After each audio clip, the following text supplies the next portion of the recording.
5 আগস্টের পট পরিবর্তনের পরে আজকে যদি ধরি যে ৪৫ দিন পার হয়ে গেছে, সেই ৪৫ দিন পার হয়ে যাওয়ার পরে অবশেষে ছাত্রলীগের দেখা মিলল। ছাত্রলীগের বলতে ছাত্রলীগের সভাপতি সেক্রেটারির দেখা মিলল। দেখা সেটা সশরীরে না, তারা যে এই ধরাধামে আছেন এবং বহাল তবিয়তে আছেন, বেঁচে আছেন, সেই ব্যাপারটা একটা বিবৃতির মাধ্যমে প্রকাশ পেল। ছাত্রলীগকে তারা ছাত্রলীগের পক্ষ থেকে সারা দেশের ছাত্রলীগ এবং আওয়ামী লীগকে একটা বার্তা দিল, সরকারকে একটা বার্তা দিল। কিভাবে তারা দিল, কোথায় তারা আছে, কিভাবে আছে, সেই আলোচনাই করব দর্শক। এই ভিডিওতে থাকবেন পলিটিক্স টিভির নিয়মিত আয়োজনে।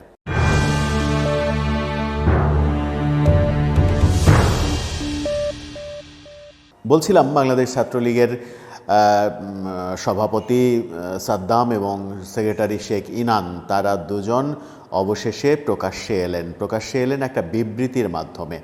সাম্প্রতিক সময়ে যে মব জাস্টিস হচ্ছে একের পর এক, জাহাঙ্গীরনগর বিশ্ববিদ্যালয়, প্রথমে রাজশাহী বিশ্ববিদ্যালয়, তারপর জাহাঙ্গীরনগর বিশ্ববিদ্যালয়, এরপরে ঢাকা বিশ্ববিদ্যালয়ে যে মব জাস্টিসের ঘটনা ঘটল, ঢাকা বিশ্ববিদ্যালয়ে একটা মানসিক ভারসাম্যহীন একজন যুবক তোফাজ্জলকে পিটিয়ে হত্যা করা হলো।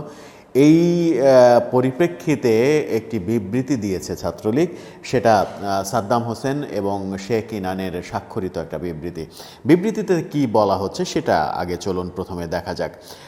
এখানে বলা হয়েছে, বিচার বহির্ভূত হত্যাকাণ্ড বন্ধ ও নিরাপদ ক্যাম্পাসের দাবি। সম্প্রতি ঢাকা বিশ্ববিদ্যালয়ে তোফাজ্জল হোসেন, জাহাঙ্গীরনগর বিশ্ববিদ্যালয়ে শামীম মোল্লা এবং রাজশাহী বিশ্ববিদ্যালয়ে আবদুল্লাহ আল মাসুদ সহ দেশের বিভিন্ন প্রান্তে সংগঠিত বিচার বহির্ভূত হত্যাকাণ্ডের বিষয়ে উদ্বেগ প্রকাশ এবং নিরপেক্ষ তদন্ত সাপেক্ষে জড়িতদের বিরুদ্ধে যথাযথ পদক্ষেপ গ্রহণের জন্য প্রশাসন ও আইনশৃঙ্খলা রক্ষাকারী বাহিনীর প্রতি আহ্বান জানাচ্ছে বাংলাদেশ ছাত্রলীগ। জয় বাংলা, জয় বঙ্গবন্ধু। এই বিবৃতিতে তাদের স্বাক্ষর সম্বলিত এই বিবৃতিটা প্রকাশ করা হয়েছে সামাজিক যোগাযোগ মাধ্যমে। তবে এর আগে ছাত্রলীগের কোনো বিবৃতি প্রকাশ করলে সেটা ছাত্রলীগের ভেরিফাইড পেজ থেকে প্রকাশ করা হতো, কিন্তু 5 আগস্টের পট পরিবর্তনের পর থেকে ছাত্রলীগের সেই পেজটি আর ফেসবুকে পাওয়া যাচ্ছে না। সেই কারণেই তারা পেজে দিতে পারেনি। স্বাভাবিকভাবেই সামাজিক যোগাযোগ মাধ্যমে নর্মালি এটা প্রকাশ পেয়েছে এবং এটা ছাত্রলীগ, আওয়ামী লীগ যারা করে তারা শেয়ার করছেন। এই বিবৃতির মাধ্যমে একটা বিষয় নিশ্চিত হওয়া গেল যে 5 আগস্টের পট পরিবর্তনের পরে অনেকেই হতাহত হয়েছেন, অনেকেই হারিয়ে গেছেন, খোঁজ পাওয়া যাচ্ছিল না। অবশেষে ছাত্রলীগের সভাপতি এবং সাধারণ সম্পাদকের খোঁজ মিলল যে তারা বেঁচে আছেন এবং ঠিকঠাক মতো আছেন। তারা যে দেশে নেই এটা মনে হয় মোটামুটি ধারণা করে নেওয়াই যেতে পারে, কারণ তারা দেশে থাকলে এতদিনে গ্রেপ্তারের কবলে পড়তে হতো। তারা যেহেতু টার্গেটের মধ্যে, প্রথম সারির টার্গেটের মধ্যে, সেহেতু তারা জনরোষে না পড়লেও তারা যে গ্রেপ্তারের মুখোমুখি হতেন এটা নিশ্চিত করেই বলা যায়। তাহলে তারা কোথায় আছেন? অনেকে বলেন যে 5 আগস্টের পট পরিবর্তনের পরপরই সাদ্দাম এবং শেখ ইনান, অনেকে বলেন যে তার আগেই 4 তারিখের দিকেই তারা ভারতে পালিয়ে গেছেন। কেউ বলেন 5 আগস্টের আগেই পালিয়ে গেছেন, কেউ বলেন 5 আগস্টের পরে ভারতে পালিয়ে গেছেন।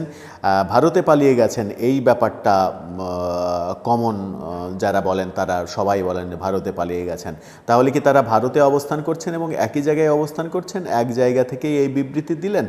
এই বিবৃতির ফলে কি বার্তা আসলো? মব জাস্টিস হচ্ছে, যদিও বাংলাদেশের অ্যাটর্নি জেনারেল খুবই হাস্যকর হলেও সত্য, তিনি বলেছেন যে 5 আগস্টের পট পরিবর্তনের পর থেকে আজকে পর্যন্ত, গতকালকে তিনি এই কথা বলেছেন, আজকে পর্যন্ত কোনো ধরনের বিচার বহির্ভূত হত্যাকাণ্ড ঘটেনি। অথচ তিনি যেদিন বললেন তার আগের দিনই ঢাকা বিশ্ববিদ্যালয়ে ভারসাম্যহীন তোফাজ্জলকে পিটিয়ে হত্যা করা হলো, তার একদিন আগে জাহাঙ্গীরনগর বিশ্ববিদ্যালয়ের একজনকে পিটিয়ে হত্যা করা হলো, তারও কিছুদিন আগে রাজশাহী বিশ্ববিদ্যালয়ে পঙ্গু মাসুদকে পিটিয়ে হত্যা করা হয়েছে।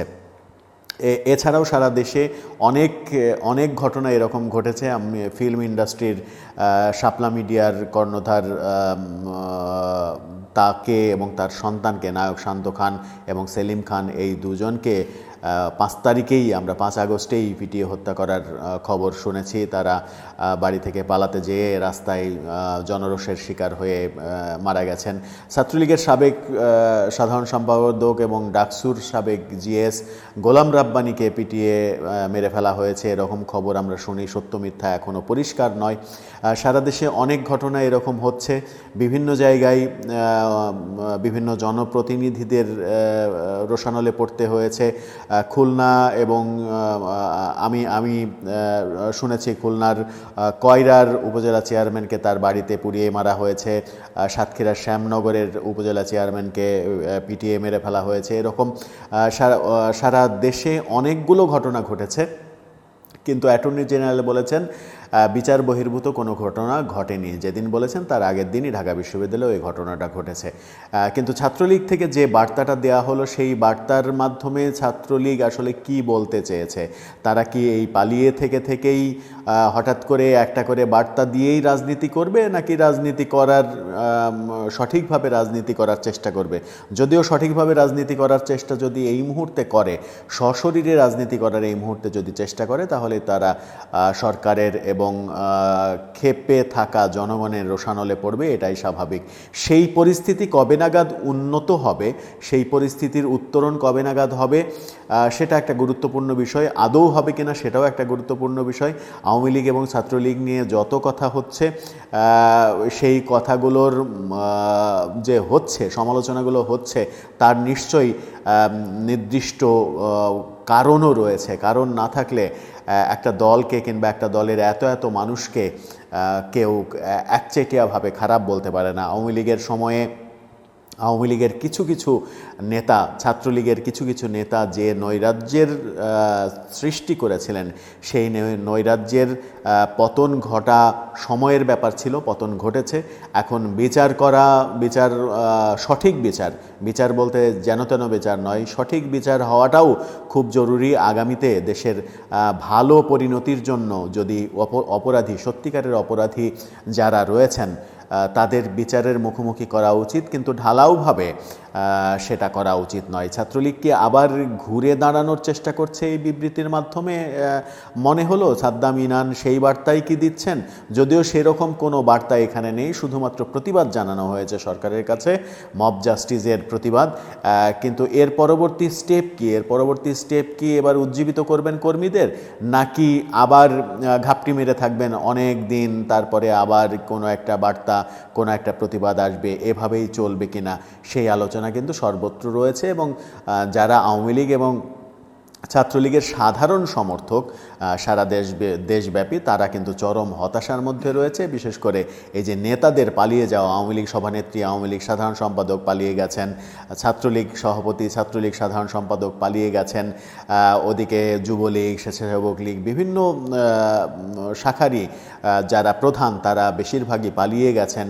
এই যে পালিয়ে যাওয়া নেতাকর্মীদের একটা অথয় সমুদ্রের মধ্যে ফেলে দিয়ে পালিয়ে যাওয়া, এই পালিয়ে যাওয়ার রাজনীতিই যদি করতে হয়, তাহলে 15 বছরে আপনাদের 1 মিনিটের জন্য কি ভাবনা আসেনি যে দিন সব সময় আপনাদের থাকবে না, দিন কখনো বদলাবে, আর বদলে যাওয়া সেই দিনে আপনাদের এই নৈরাজ্য, সেই নৈরাজ্যের অপোজিটে একটা বড় সংখ্যার, বিশাল সংখ্যার জনগণ দাঁড়িয়ে যাবে, যারা আপনাদের এই নৈরাজ্য মেনে তো নেবেই না, নৈরাজ্যের বিচারও করবে।